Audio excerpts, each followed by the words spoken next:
I've been to Dover many times over the years, but in particular, in the spring of 2020, I came to Dover, went out into the English Channel, repeatedly filming the small dinghies crossing the English Channel. I asked a question: why are no mainstream media channels covering this subject?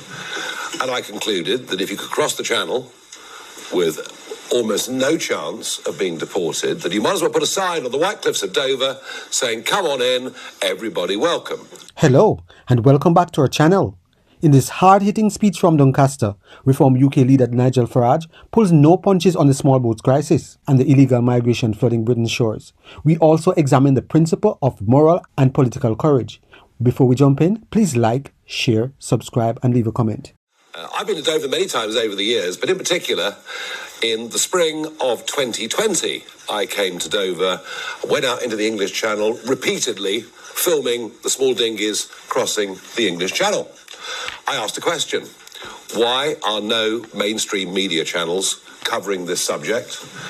And I concluded that if you could cross the Channel with almost no chance of being deported, that you might as well put a sign on the White Cliffs of Dover saying, "Come on in, everybody welcome." And I predicted that there would be an invasion. Well, how dare I? Wash my mouth out with soap and water. But 195,000 people later, it is difficult to think that the word actually wasn't highly appropriate in every sense. I've even filmed people in the Channel on the 12-mile line throwing their iPhones and their passports into the English Channel so that they can't be traced. I've talked repeatedly about the national security threat that these people pose. But you know, above all, what really upsets the British public is the total sense of unfairness. And that applies not just to those whose families have lived for many generations in Britain. It also applies to many who've come in the course of the last 50 years, legally, gone through the process and moved on to settled status and British citizenship. And it is that sense of unfairness that has made this an issue where there is overwhelming public support for stopping the boats. But what do we get? We get failed Rwanda schemes.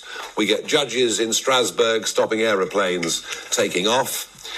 And actually, we've had every single Prime Minister since David Cameron saying very clearly, if you come into this country illegally, you will be removed. None of them have meant it. Most farcical of all, of course, is the current Prime Minister, Sir Keir Starmer, with his smash the gangs concept, which of course has been a total failure. And now under his premiership, more people across the Channel than under any other Prime Minister. So Zia Youssef today, this is his first major outing as our shadow Home Secretary. We'll talk about that. But there is a deeper issue, and that is legal migration. Something that we had basically been living with throughout the late 40s, 50s, 60s, 70s, 80s, 90s, and all through that period of over half a century. Net migration into Britain averaged about 30,000 people a year. The Labour government decided to open the doors, all in the name of diversity. And the Conservatives, especially under Boris Johnson, with the Boris wave, opened up the doors unconditionally in a way that no longer could the argument be made that immigration was good for the economy.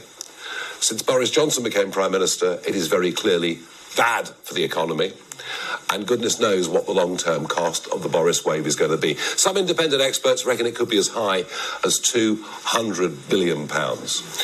And let's be clear, nobody in Britain has ever voted for a government that promised mass migration into our country.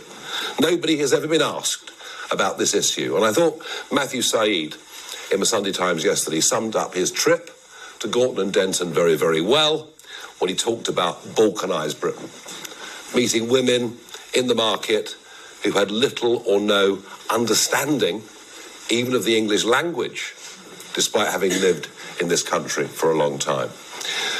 So rather than diversity, actually what we've got in many of our towns and cities is division. Deep inbuilt cultural division, and a growing sense amongst huge numbers of British people that something is going horribly wrong.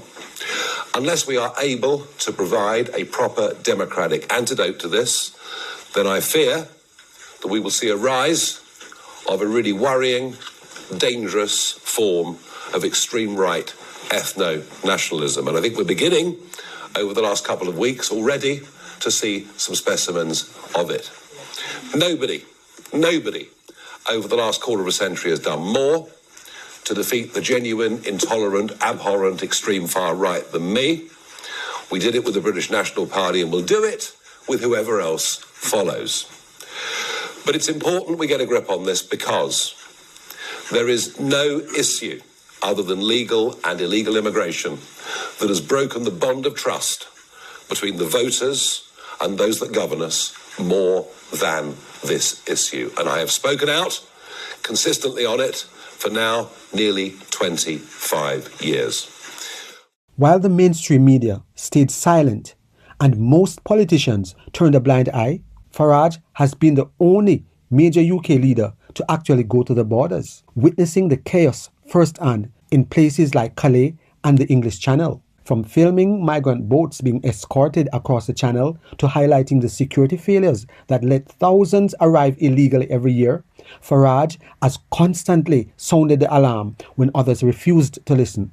He calls out the invasion, demands mass deportations, detention on arrival, leaving the ECHR, and real border control to stop the boats once and for all. He's done this while facing constant attacks from the establishment.